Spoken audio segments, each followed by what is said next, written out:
ሰላም ጤና ይስጥልን እጅጉን የተወደዳችሁና የተከበራችሁ የአዲስ ስፖርት ቤተሰቦቻችን እንደምን አላችሁልን? ከእናንተው ከሆነው ከአዲስ ስፖርት የዩቲዩብ ቻናላችን አዳዲስ ስፖርታዊ ጉዳዮችን ልናካፍላችሁ እነሆ ዛሬም በድጋሚ ተገናኘን። ስለምታደምጡን፣ ስለምትከታተሉን፣ ቆይታችሁን ከኛ ጋር ስለምታደርጉ እጅጉን ከልብ አድርገን ነው የምናመሰግነው። በዛሬ ፕሮግራማችን የተለያዩ ስፖርታዊ ጉዳዮችን ወደ እናንተ እያደረስን ቆይታን የምናደርግ ነው የሚሆነው። ከነዚህ መካከል ትልልቆቹን የአውሮፓ ክለቦች የተመለከቱ እጅግ በርከት ያሉ ስፖርታዊ ጉዳዮችን ወደ እናንተ እያደረስን ቆይታን የምናደርግ ይሆናል። ሀሳብ አስተያየቶቻችሁን ኮሜንት ቦክስ ላይ አጋሩን። የተለያዩ ስፖርታዊ ጉዳዮችን እናነሳለን። ክለቦችን የተመለከቱ በተለይ አርሰናል፣ ማንቸስተር ዩናይትድ፣ ቸልሲ፣ ሊቨርፑል፣ ማንቸስተር ሲቲ እና ሌሎችንም የአውሮፓ ታላላቅ ክለቦች የምንመለከት ነው የሚሆነው። አብራችሁኝ ስላላችሁ ከልብ አድርገን እናመሰግናለን። ፉአድ ባህሩ ፕሮግራሙን እመራለሁ። እናንተም ሀሳብ አስተያየቶቻችሁን ኮሜንት ቦክስ ላይ እንድታጋሩን በአክብሮት ነው የምንጋብዘው። የእናንተን ሀሳብ አስተያየት እንቀበላለን። በፕሮግራማችን መጨረሻ መልሰን የምናደርሰው ነው የሚሆነው። እስከ ፍጻሜው ድረስ አብራችሁኝ ቆዩ። ከመሸጋገሪያ በኋላ በድጋሚ ተመልሰን የምንገናኝ ይሆናል።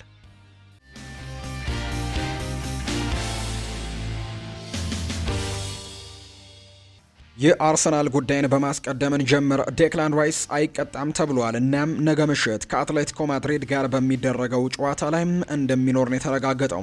አርሰናል ዴክላን ራይስ ይቀጣል በመባሉ አስገርሞታል የሚል መረጃ ጭምር ነው እየወጣ የሚገኘው። ምክንያቱም ከዩኤፋ የተላከ ምንም አይነት መረጃ ባለመኖሩ ከጨዋታው በኋላ ስለተነገረው ነገር ምርመራ መጀመሩን የሚያሳይ ምንም አይነት መረጃም ስላልተገኘ የእገዳ ስጋት እንኳን የለበትም የሚል መረጃ ነው በአርሰናል በኩል የወጣው። በተለይ ከአትሌቲኮ ማድሪዱ የመጀመሪያ ዙር ጨዋታ ጋር በተያያዘ በዳኝነት ጉዳዮች ላይ ሰጥቷል በተባለው አስተያየት ምክንያት ምናልባት ዴክላን ራይስ ሊቀጣ ይችላል። ምን አይነት ቅጣት እንደሆነ አልተወሰነም። ነገር ግን የቅጣት ውሳኔዎች ግን ሊተላለፉበት ይችላሉ የሚሉ መረጃዎች በስፋት ሲወጡ እንደነበር እናስታውሳለን። ነገር ግን እነዛ መረጃዎች ሐሰት እንደሆኑና ዴክላን ራይስ ምንም አይነት ቅጣት እንደማይጣልበት፣ ከዛ ውጭ ግን በነገው በጣም ተጠባቂ በሆነው በተወዳጁ የአውሮፓ ቻምፒየንስ ሊግ የመልስ ጨዋታ ከአትሌቲኮ ማድሪድ ጋር በሚደረገው ጨዋታ ላይ በቋሚ አስተላለፍ ውስጥ እንደሚኖር ጭምር ነው የተረጋገጠው። ስለዚህም አርሰናሎች ምንም አይነት ቅጣት እንደማይጣልበት ነው ያረጋገጡት። ማርቲን ዙቢሜንዲ ስለ አዲሱ ህይወቱና ስለ አርሰናል አንዳንድ ጉዳዮችን አንስቷል። ዙቢሜንዲ በለንደን ያለው ቆይታም ስለ ሚኬል አርቴታ ያለውን አመለካከትና የክለቡን ጉዞ በተመለከተ ጥልቅ ሀሳቦችን ያካፈለው። ስለ መላመድና ስለ ቤተሰብ ሲናገር ዙቢሜንዲ ከሳን ሰባስቲያን ወጥቶ ለመጀመሪያ ጊዜ ለንደን ሲገባ የነበረው ለውጥ ቀላል እንዳልነበር ነው የሚናገረው። ከቤት ወጥቼ አላውቅም ነበር። በሳን ሰባስቲያን በተረፈ ጊዜ የማገኛቸው ብዙ ጓደኞች ነበሩኝ። እዚህ ግን አዳዲስ ነገሮችን ለመላመድ እየሞከርኩኝ ነው ብለዋል። ከሁሉም በላይ የምናፍቃት ውሻዬም ነበረች። እስከ ዛሬ አብረን ነበረን፣ አሁን ግን እዚያው ከአባቴ ጋር ነው ያለችው ብለዋል።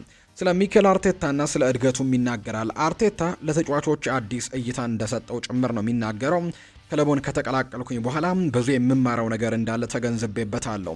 አርቴታ ብዙ ያየና ያጠና አሰልጣኝ ነው። እስካሁን ካገኘሁት በኋላ ሌላ ተጫዋች ሆኛለሁ ሲልም ጭምር ነው የተናገረው። እንዲሁ ልምምሮቻችንን በቴክኒክ በታክቲክና በስትራቴጂ የተሞሉ ናቸው። ደጋግሞ መለማመድ ወደ ጥራት እንደሚያደርስም እናምናለን ያለው። በፕሪሚየር ሊግ አካላዊ ጥንካሬ ወሳኝ ቢሆንም ልዩነት ለመፍጠር ግን አእምሯዊ ብስለትና ብልህነትም እጅግ አስፈላጊ እንደሆኑ ጭምር ነው እየተናገረ የሚገኘው። ሚኬል አርቴታን በተመለከተ ነው ይህንን ሀሳብ የሰጠው ማርቲን ዙቢሜንዲ ሲናገር። ስለ አርሰናል ወቅታዊ አቋምም ጥያቄ ቀርቦለት ምላሹን ሰጥቷል።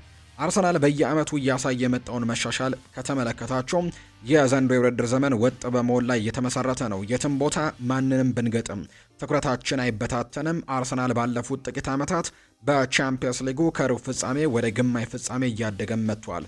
ይሄ ደግሞ መሻሻል በደንብ አሳይቷል ሲልም ጭምር ነው የተናገረው። ይህንን ሀሳብ ነው የሰጠው ማርቲን ዙቢሜንዲ ከአዲሱ ህይወቱ ጋር በተያያዘ ሀሳቡን ያጋራበት መግለጫ ነው የሰጠው። የማንቸስተር ዩናይትድ ጉዳዮችን ደግሞ እናጋራችሁ። ማንቸስተር ዩናይትድ በርካታ የተጫዋቾች ሽያጭና ግዢ የሚከናወንበት እጅግ ስራ የሚበዛበት የክረምት የዝውውር ወቅትም ይጠብቀዋል የሚል መረጃ እየወጣ ነው። ክለቡ የቻምፒየንስ ሊግ ተሳትፎን ማረጋገጡ የፋይናንስ አቅሙን ከማሳደጉም በላይ ጥራት ያላቸው ተጫዋቾችን ለማስፈረምም ትልቅ ዕድል የፈጠረለት ሊሆን እንደሚችል ነው የተነገረው። በአሁኑ ወቅት በተለይ የአጥቂ መስመሩን የሚያጠናክር አዲስ የክንፍ ተጫዋቾችን የሚያመጣም እንዲሁ ደግሞ የተከላካይ ክፍሉን ለማጠናከርም አዲስ የማል ተከላካይን ወይም ሴንተር ባክ ተጫዋችም ለማስፈረም በክለብ ውስጥ ሰፊ ውይይቶች እየተደረጉ ነው። በተለይ ክለቡ ወደ አውሮፓ ቻምፒየንስ ሊግ መመለሱም ከገቢም አንጻር ወይም ደግሞ ከፋይናንሻል ነገሮች አንጻርም የተሻለ ገቢዎችን የሚያገኙበት ነው። ከዛ ውጪ ደግሞ ቡድኑን ማጠናከርና በሚቀጥለው የውድድር ዓመት በሚሳተፍበት የአውሮፓ ቻምፒየንስ ሊግ ላይ በጣም ቆንጆ የሚባል ውጤትንም ለማምጣት በትልቁ የሚያለሙበትና ፉክክር ውስጥ የሚገቡበት ከመሆኑ ጋር በተያያዘ እያንዳንዱን ቦታዎች በጥሩ ተጫዋቾች ለማጠናከር ሙከራዎችን ማድረጋቸው አይቀሬ እንደሆነ የታመነው። ስለዚህ በማጥቃቱ መስመር ላይም በመከላከሉ መስመር ላይም ተጫዋቾችን አምጥቶ ቡድኑን ማጠናከር ለማንቸስተር ዩናይትድ እጅግ በጣም ወሳኝ ይሆናል ተብሎ እንደሚታሰብ ነው ታማኙ ፋብሪዚዮ ሮማኖ መረጃውን እያጋራም የሚገኘው። ማንቸስተር ዩናይትድ ትላንትና በተወዳጁ የእንግሊዝ ፕሪምየር ሊግ 35ኛ ሳምንት በላንክሻየር ደርቢ ጨዋታ ሊቨርፑልን ማሸነፉ ይታወሳል። በጨዋታው ላይ ጎል ያስቆጠረው ቤንጃሚን ሼስኮ ሁለተኛው 45 የጨዋታ ክፍለ ጊዜ ሊጀመር ሲል ተቀይሮ ወጥቶ እንደነበር እናስታውሳለን። በአማድ ዲያሎ ነው የወጣውና በጨዋታው ላይ ጉዳት ገጥሞ ተቀይሮ እንደወጣ ይታወሳል። ካሪካንን አስመልክቶ ለደጋፊዎች ምላሹን ሰጥቷል። ስለ ቤንጃሚን ሼስኮ ጉዳት ነው ምላሹን የሰጠው። ቤንጃሚን ሼስኮ ለተወሰነ ጊዜ የሽንጥ ህመም ሲያስቸግረው የቆየ ነው ሲል ይናገራል። ድጋሚ ደግሞ በዚያው ህመም ባለበት ቦታ ላይ ከባድ ምት አጋጥሞታልና በዚህ ምክንያት ነው ቀይረን ያስወጣ ነው። ቀጣይ ምርመራዎች ይደረጉለታል። መቼ እንደሚቆይና መቼ እንደሚመለስ ደግሞ የምንወስነው ከምርመራው በኋላ ነው ሲልም ነው ማይክል ካሪክ ጨምሮ የተናገረው። እንዲሁ ስለ አማድ እና ስለ ሴኔ ላሜንስም ተናግሮ ነበር። በትላንትናው ጨዋታ ላይ አማድ ዲያሎ ተቀይሮ በገባ ደቂቃ እንኳን ሳይሞላው ነው ለዶሚኒክ ሶቦስላይ እንግዲህ ኳስ ሰጥቶት ዶሚኒክ ሶቦስላይ ኳስና መረብን ያገናኘው በስተት ምክንያት። ከዛ ውጭ ደግሞ ሴኔ ላሜንስም ትናንትና ተሳስቶ ኳሱን ለማካሊስተር ሰጥቶት እንዲሁ እሱም ወደ ጎልነት መቀየሩ ይታወሳልና ሴኔ ላሜንስ በዚህ ውድድር ዓመት በተለይ ማንቸስተር ዩናይትድን ማገልገል ከጀመረ በኋላ ወደ ጎልነት የተቀየረ ጥፋትን ሰርቶ አያውቅም። ትናንትና ለመጀመሪያ ጊዜ ነው ያንን ነገር ያደረገው። በይፋም ደግሞ በተለያዩ የማህበራዊ ሚዲያዎቹ ላይም ጭምር ይቅርታን ጠይቋል። ክለቡንም ደጋፊዎችንም ይቅርታ ጠይቋል። ትላንትና ወደ ጎል ያመራ የመጀመሪያ ጥፋቱን ነው የሰራው ሴኔ ላሜንስ እና በእነዚህ ሁለት ተጫዋቾች ጉዳይ ላይ አሰልጣኝ ማይክል ካሪክ ሀሳቡን ሰጥቷል። እኔ እዚህ ከመጣሁኝ ጀምሮ አማድና ላሜንስ ለቡድኑ ትልቅ አስተዋጽኦችን እያበረከቱ የሚገኙ ተጫዋቾች ናቸው። ስህተት ደግሞ የእግር ኳስ አንድ አካል ነው ብለዋል ማይክል ካሪክ ሲናገር። ዋናው ቁም ነገር ለስህተቶች የምንሰጠው ምላሽ ነው ሲል ነው ማይክል ካሪክ የተናገረው። በተለይ ከስህተቱ በኋላ ሴኔ ላሜንስ በተለይ ያዳናቸው በጣም ጥሩ የሚባሉ ሴቮችም ጭምር እንዳሉ እናስታውሳለን። ከማዕዘን ተሻግሮ በጭንቅላት የተገጨ ኳስ ያወጣበት መንገድም ጭምር ምናልባት ያንን ስህተት ሰራ እንጂ ከዛ በኋላ ግን በጥሩ ስነ ልቦና ደግሞ መልሶ ቡድኑን ሲክስ የነበረበትን አጋጣሚ ጭምር ተመልክተናልና የግብ ጠባቂ በማንቸስተር ዩናይትድ ቤት በጣም ጥሩ ጊዜያቶችን እያሳለፈ ይገኛል። ልክ ማይክል ካሪክ እንዳለው ሁሉም ስህተቶች የእግር ኳስ አንዱ አካል ናቸው ሲል ነው ማይክል ካሪክ የተናገረው። ሮይ ኪን ይናገራል። ኮቢ ማይኖ ሩበን አሞሪምን እንዲሁ ጣፋጭ በቀል እየተበቀለው ይገኛል ሲል የተናገረው። አሁን ላይ ሌሎች ወይም ደግሞ ሩበን አሞሪም በክለባቸው ለመቅጠር ያሰቡ ክለቦችም ታክቲኩ ይሰራ ይሆን ወይ ብለው ራሳቸውን እንዲጠይቁ በደንብ ይፈትሻል ወይም ያደርጋቸዋል የሚል አይነት ሀሳብን ሰጥቷል። በተለይ ሩበን አሞሪም እዚህ ተጫዋች ላይ ያደረገው ነገርና የወሰነበት ውሳኔ ትክክል እንዳልነበር ኮቢ ማይኖ በየጨዋታው እያሳየ ይገኛል ሲልም ጭምር ነው ሮይ ኪን የተናገረው። ብሩኖ ፈርናንዴስ በማንቸስተር ዩናይትድ የሚቆይበት እድል ከፍተኛ ነው ተብሏል። ከካሪክ ጋር ያለው ግንኙነት ጥሩ ነው። እናም ደግሞ በቻምፒየንስ ሊጉ መጫወትም ይፈልጋል። በዚህ ክለብ ውስጥ ቢያንስ ስኬትን ማምጣት ይፈልጋል። ለማንቸስተር ዩናይትድ ዋንጫን ማሳካት ይፈልጋል። እርግጥ ነው የኤፍኤ ካፕ እንዲሁ የካራባው ካፕ ዋንጫዎችንም ማምጥቶ ይሆናል። ነገር ግን የቻምፒየንስ ሊግንና የፕሪሚየር ሊግን ዋንጫ ከዩናይትድ ጋር ማሳካት በጣም ትልቁ ህልሙ እንደሆነም በተደጋጋሚ ሲናገር ሰምተነዋልና በተለይ ማንቸስተር ዩናይትድ በሚቀጥለው የውድድር ዓመት የአውሮፓ ቻምፒየንስ ሊግ ተሳታፊ መሆናቸውን ተከትሎ በክረምቱ በጣም ጥሩ ዝውውሮች ይደረጋሉ ብሎ ይጠብቃል እንደሚናገረው ከሆነ ብሩኖ። ስለዚህ በሚቀጥለው የውድድር ዓመት በዚህ ቡድን ቆይቶ ለዚህ ቡድን ጥሩ ነገሮችን ማሳካት እንደሚፈልግ ነው የተናገረው። ማንቸስተር ኢቭኒንግ ኒውስ የተባለው የመረጃ ምንጭ እንደዘገበው ከሆነ ማንቸስተር ዩናይትድ የሶስተኛነት ደረጃውን ለማረጋገጥ ከቀሪዎቹ የሰንደርላንድ፣ ኖቲንግሃም እና ብራይተን ጨዋታዎች 3 ነጥብ ብቻ ነው የሚያስፈልገው። ከነዚህ 3 ጨዋታዎች አንዱን ጨዋታ ማሸነፍ የሚችል ከሆነ ወይም ሶስቱንም አቻ እንኳን ማጠናቀቅ የሚችል ከሆነ በአጠቃላይ ከእነዚህ ጨዋታዎች ቢያንስ 3 ነጥብ ማሳካት የሚችል ከሆነ ሶስተኛ ደረጃነቱን ይዞ ማጠናቀቅ የሚችልበት እድሉ አለው። ምክንያቱም አሁን ላይ በተከታዮቹ መካከል በሊቨርፑል እና በአስተን ቪላ እና እንዲሁ በማንቸስተር ዩናይትድ መካከል ዩናይትድ ከሁለቱ ቡድኖች በ6 ነጥቦች ርቆ ነው የተቀመጠው። እነዚህ ሁለት ቡድኖች ትናንትና ሽንፈት ገጥሟቸዋል። በቶትናም ተሸንፏል አስተን ቪላ፣ እንዲሁ ሊቨርፑል በማንቸስተር ዩናይትድ ተሸንፏል እና የ6 ነጥብ ልዩነት አላቸው። ዩናይትድ ሁለቱም ቡድኖች በ6 ነጥብ ልዩነት ነው የሚበልጠውና ከዚህ በኋላ አንድ ጨዋታን ማሸነፍ የሚችል ከሆነ እንግዲህ ወደ ፕሪሚየር ሊግ ወደ መጠናቀቁ እየተቃረበ ከመሆኑ ጋር በተያያዘ ዩናይትድ ሶስተኛ ደረጃነቱን አረጋግጦ ማጠናቀቅ የሚችልበት እድሉ አለው። ታዲያ ይሄ ምን ይጠቅመዋል ከተባለ ሶስተኛ ደረጃ የሚሰጠው የሽልማት ገንዘብ ከአራተኛና ከአምስተኛ ደረጃን ይዘው ከሚያጠናቀቁ ቡድኖች በብዙ ሚሊዮኖች እንደሚበልጥ ጭምር ነው መረጃዎች የወጡት። ማንቸስተር ኢቭኒንግ ኒውስ እንደሚለው ሶስተኛ ደረጃን ይዞ ማጠናቀቅ ለዩናይትድ በጣም ትልቅ ስኬትና ትልቅ ገንዘቦችን ሊያመጣለት የሚችል እንደሆነ ጭምር ነው የተናገረው። ዲየጎ ዳሎ ስለ ቻምፒየንስ ሊግ ይናገራል። ይህ ክለብ በእያንዳንዱ ውድድር ዘመን ሊጫወትበት የሚገባው ቦታ ነው ብሎታል። የአውሮፓ ቻምፒየንስ ሊግን ያንን መዝሙር እዚህ ደግሞ ኦልትራፎርድ ላይ መስማት፣ እዚያ ቀዝቃዛ የኦልትራፎርድ የቻምፒየንስ ሊግ ምሽቶች የቻምፒየንስ ሊግ ድምፅን መስማት የዚህ ክለብ ማንነት ይሄ ይመስለኛል። ስለዚህ መሆን የሚገባን ቦታ ላይ የተመለስ ነው ሲል ዲየጎ ዳሎ ይናገራል። አሁን ላይ ጥሩ ፈተናዎች ከፊታችን አሉ። ምክንያቱም ዘና ልንል ወይም ደግሞ ፍጥነታችንን ልንቀንስ እንችላለን። ነገር ግን ይበልጥ መግፋት ያለብን ይመስለኛል ብሏል። ይህ የተሻሻለ ቡድን እንደሚያደርገን አምናለሁ። ገና የምንጫወታቸው ተጨማሪ ጨዋታዎችም አሉ። 4 ጨዋታዎችን በተከታታይ 5 ጨዋታዎችን ደግሞ እንዲሁ በተከታታይ 6 ጨዋታዎችን በተከታታይ በማሸነፍ መጓዝ አለብን። ብዙ ጨዋታዎችን በተከታታይ ማሸነፍ አለብን ሲል ነው ዲየጎ ዳሎ የተናገረው። ማንቸስተር ዩናይትዶች ሶስተኛ አማካይ ተጫዋች ለማስፈረም ሲሉ ማኑኤል ኡጋርቴን ለመሸጥ ፍላጎት እንዳላቸው ነው የተነገረው።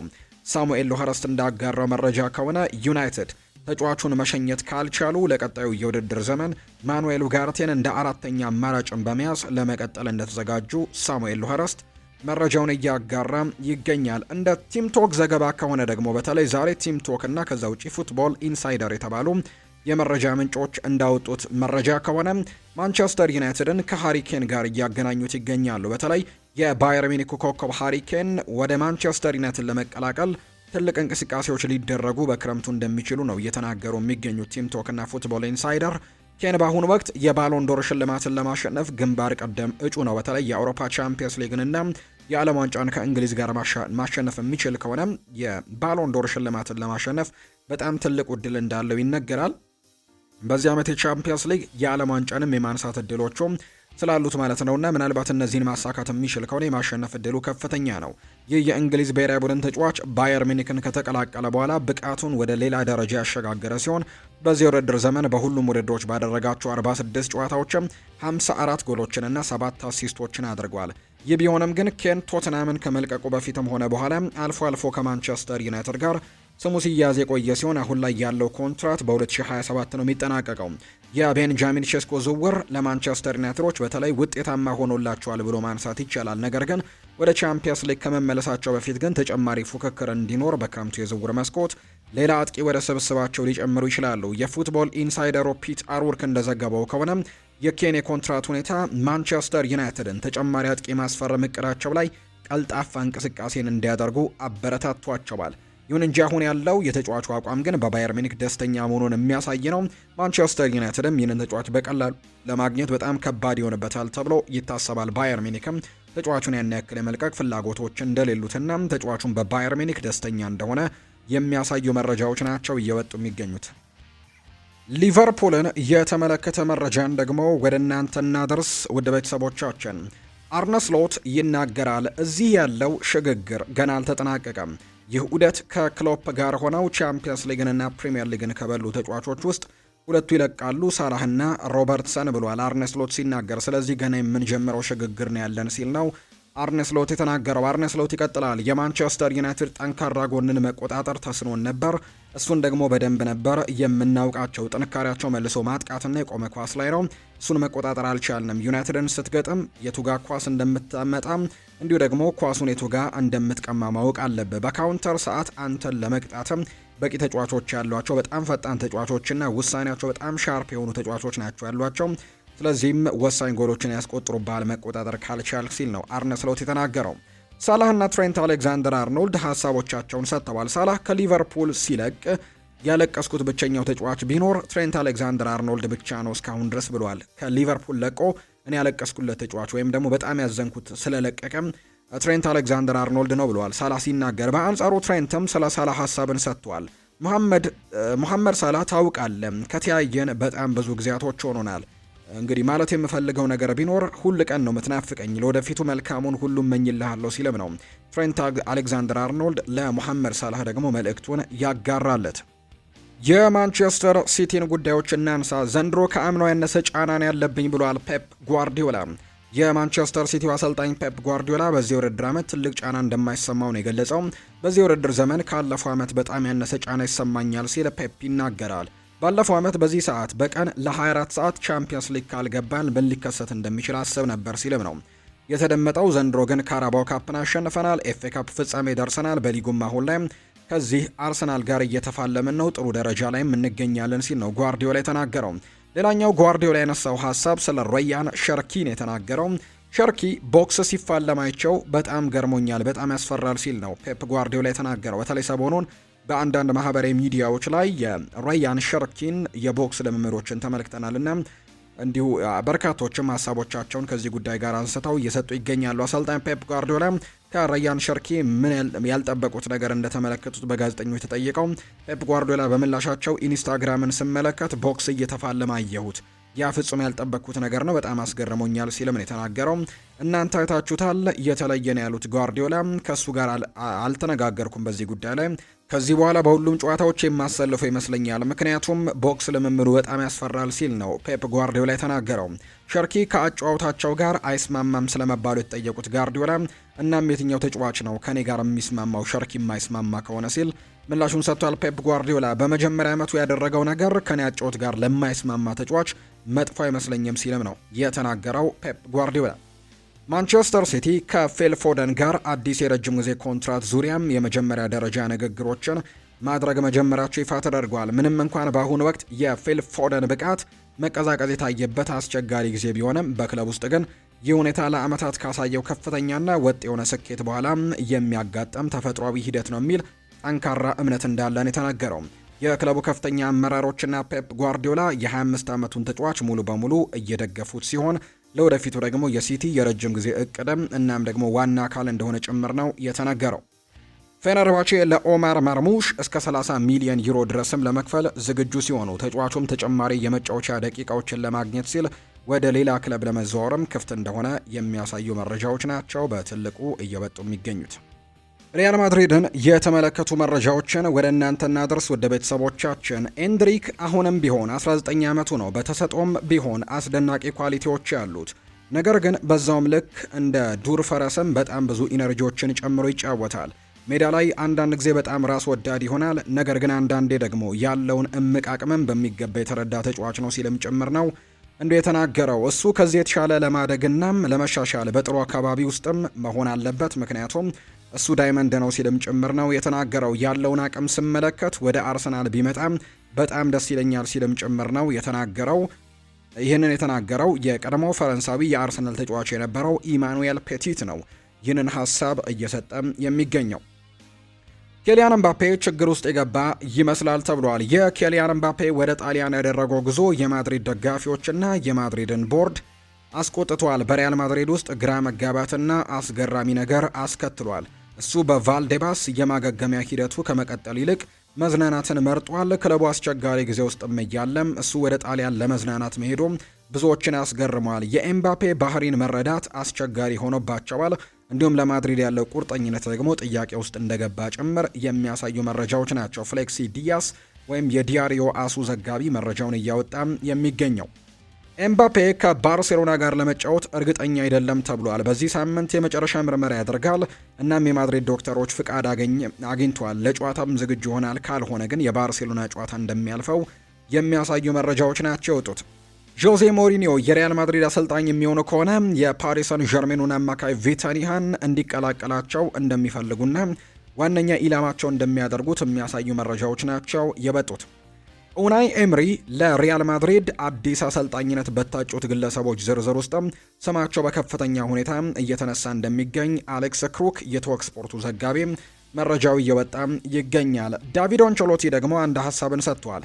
በ2024 ከሲቲ ጋር ስንጫወት ጁድ ቤሊንጋም በግራ አማካኝ እንዲሁም ቪኒ ጁኒየር እና ሮድሪጎን ከፊት አሰልፈን የተሳካ የውድድር ዘመንን እያሳለፍን ነበር።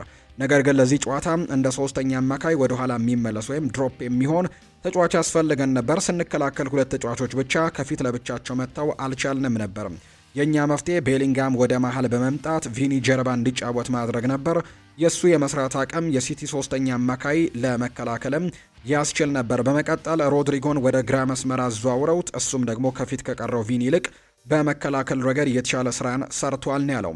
ያ ጨዋታ 3-3 ተጠናቀቀ። ምናልባትም በታክቲክ ረገድ በግራ በኩል በመከላከል ረገድ ጠንካራ የሆነ መስመር ተጫዋችም አሰልፎ ቤሊንጋምና ቪኒን ከፊት ማድረግ የተሻለ ሊሆን ይችል ነበር። ነገር ግን በወቅቱ ጎል ያስቆጠረው ከፊት ለፊት የነበረው ሮድሪጎ ነበር ሲልም ነው የተናገረው ዳቪድ አንቸሎቲ።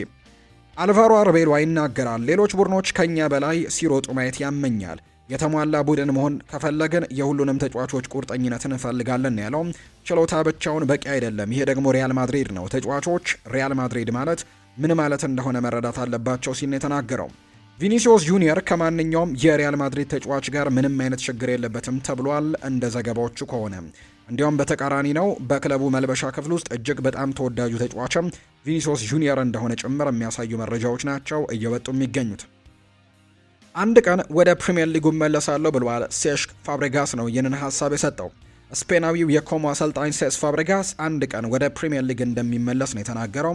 ፕሪሚየር ሊግ የዓለማችን ምርጡ ሊግ ነው ያለው ሴስ ፋብሬጋስ እንደ ተጫዋች እንደ አሰልጣኝና ደጋፊም በዚያ ምናለው ሲልም ጭምር ተናግሯል። ሞሪኒዮ በአንድ ወቅት በአሰልጣኝነት 30 ዓመት ይኖርሃል ብሎኝ ጣሊያን ውስጥ ለተወሰኑ ዓመታት መቆየት እችላለሁ ብሏል ሴስ ፋብሬጋስ። ቀጥሎም በአሰልጣኝነት አንድ ቀን ወደ ፕሪሚየር ሊግ እመለሳለሁ ሲልም ሴስ ፋብሬጋስ ይናገራል። አክለውም አሁን ላይ ብሔራዊ ቡድን የማሰልጠን ምንም አይነት ፍላጎት እንደሌለው ጭምር ነው ሴስ ፋብሬጋስ እየተናገረም የሚገኘው።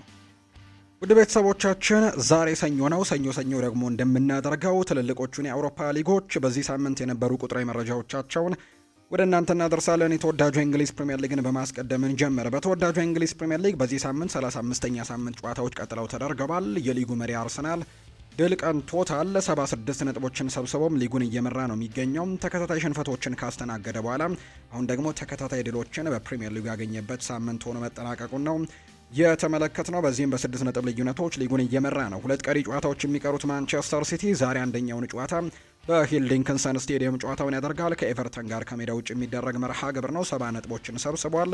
የዛሬውን ጨዋታ ማሸነፍ የሚችል ከሆነ የነጥብ ልዩነቱን ወደ 3 ማጥበብ የሚችልበት እድልን ያገኛል። አንድ ቀሪ ጨዋታ እየቀረው። በአንጻሩ ማንቸስተር ዩናይትድ ትላንትና በላንክሻየር ደርቢ ሊቨርፑልን በማሸነፍ የቻምፒየንስ ሊግ ተሳታፊ መሆናቸውን አረጋግጠዋል። 64 ነጥቦችን በመሰብሰብ ሶስተኛ ነው የተቀመጠው። ሊቨርፑልና አስተን ቪላ ትላንት ያደረጓቸውን ጨዋታዎች በሽንፈት ነው የደመደሙት። ሊቨርፑል በአጠቃላይ በዚህ ውድድር ዓመቱ 11ኛ ሽንፈት ሆኖ ጭምር ነው የተመዘገበው። ትላንትና ሽንፈት ቀምሶ በ58 ነጥብ አራተኛ፣ አስተን ቪላም በ58 ነጥቦች አምስተኛ ደረጃ ላይ ተቀምጧል። ቦርነመስ ትላንትና ማሸነፉን ተከትሎ የአውሮፓ ውድድሮች ላይ ለመገኘት ትልቅ እድል እንዳለው አሳይቷል።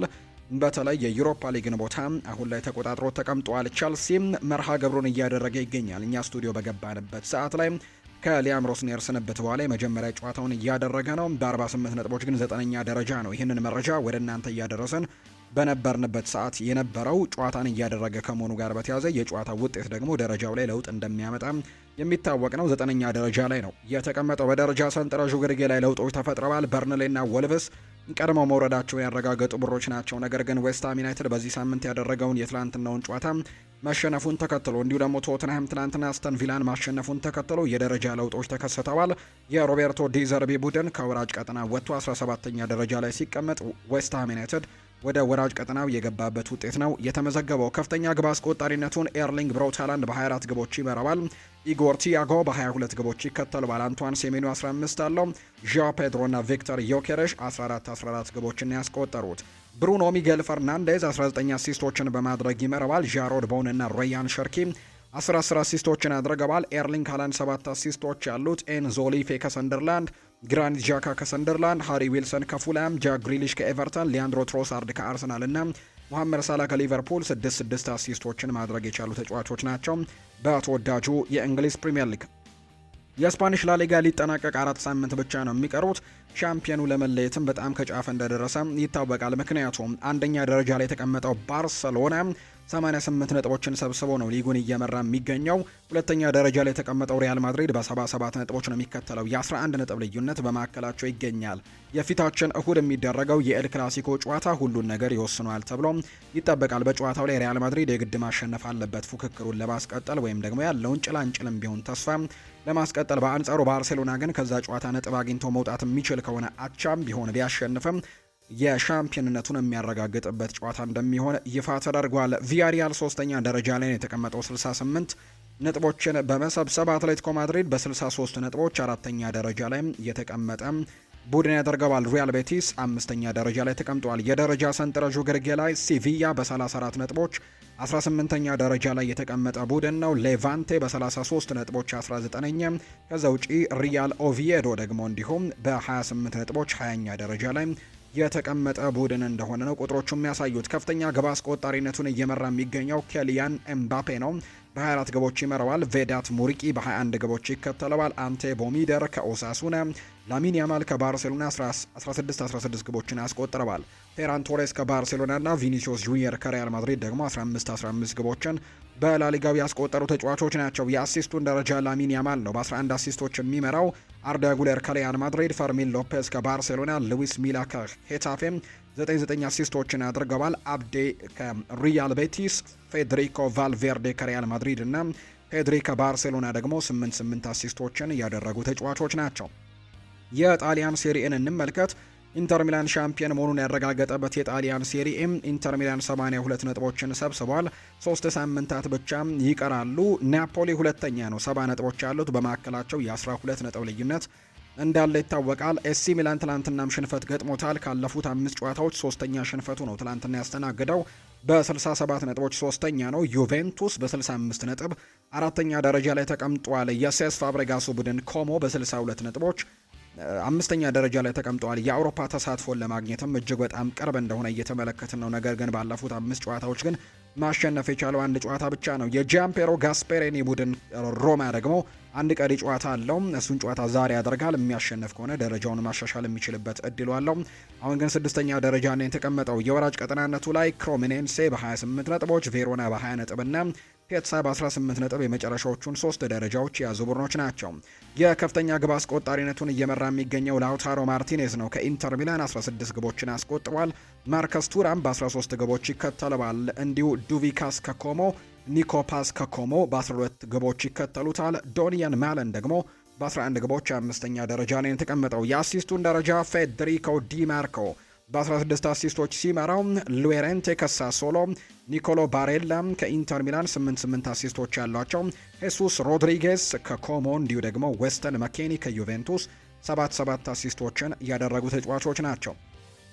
በጀርመን ቡንደስሊጋ ሻምፒዮን የተለየበት ሊግ እንደሆነ ሌላኛው የሚታወቀው ሊግ ነው። ባየር ሚኒክ ነው ሻምፒዮን መሆኑን ያረጋገጠው። 2 ጨዋታዎች ብቻ ሊጉ ሊጠናቀቅ ይቀራሉ። እስካሁን ድረስ ባየር ሚኒክ 1 ጨዋታ ብቻ ነው ሽንፈት ያስተናገደው። እርግጥ ነው በዚህ ሳምንት ያደረገውን ጨዋታ በአቻ ውጤት ቢያጠናቀቅም 83 ነጥቦችን የሰበሰበው ባየር ሚኒክ የሊጉን ሻምፒዮንነት ቀደም ብሎ ነው ያረጋገጠው።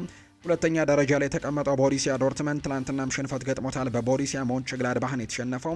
በዚህም ግን 2ኛ ደረጃ ላይ ተቀምጧል 67 ነጥቦችን በመሰብሰብ። አረቢ ላይፕዚግ 62 ነጥቦችን በመሰብሰብ 3ኛ ተቀምጧል። በዚህ ሳምንት ያደረገውን ጨዋታም እንዲሁ አረቢ ላይፕዚግም ሽንፈት ገጥሞታል። በሌቨርኩዘን ነበር የተሸነፈው። ሌቨርኩዘን ማሸነፉን ተከትሎ ደረጃውን አሻሽሎ 4ኛ ደረጃ ላይ ተቀምጧል። የአውሮፓ ቻምፒየንስ ሊግ ቦታንም ለማግኘት እጅጉን በጣም ቅርብ መሆኑን አሳይቷል።